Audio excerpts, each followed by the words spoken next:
La tribu des Shipibo. C'est un voyage fascinant que nous allons faire au sein de l'imaginaire d'un peuple natif de l'Amazonie. Les Shipibo vivent au Pérou, dans la région d'Ucayali, au cœur de la forêt. Ils veulent préserver l'essentiel de leur culture. Cette richesse témoigne d'un système de pensée en harmonie avec la nature. Aujourd'hui, je vais vous parler des motifs de leurs vêtements et de la beauté de leurs costumes traditionnels. Sur les tissus, les lignes géométriques appelées kene naissent d'abord dans le monde de l'esprit, en apparaissant au travers de visions ou de rêves. Ces motifs sont uniquement géométriques pour les hommes, alors que pour les femmes, il y aura des fleurs et des feuillages. Ils sont terminés quand les lignes se rejoignent parfaitement entre elles, formant un incroyable labyrinthe visuel.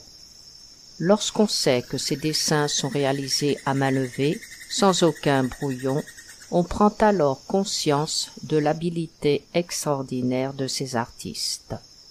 En 2008, cet art a été reconnu comme patrimoine culturel immatériel de la nation par l'Institut national de la culture du Pérou. Par ailleurs, leurs costumes traditionnels se caractérisent par des broderies sublimes et des couleurs pouvant aller du rouge vif, voire fluo, à des couleurs plus délicates, avec des motifs très travaillés. La tenue des femmes est sophistiquée.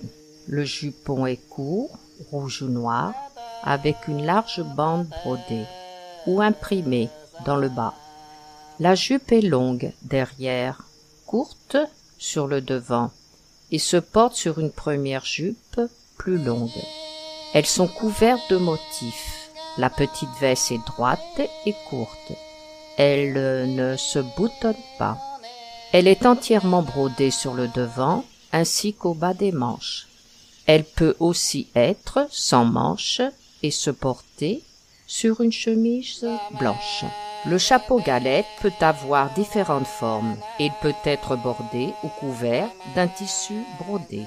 Enfin, on peut y mettre des fleurs ou de petits objets. Pour compléter la tenue, les femmes portent un châle noué ou un carré attaché sur le devant avec une épingle.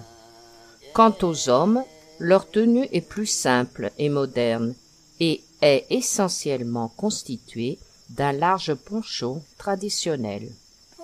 Voilà, je termine ce reportage en témoignant mon profond respect à la grande sagesse et au savoir-faire ancestral de ce peuple.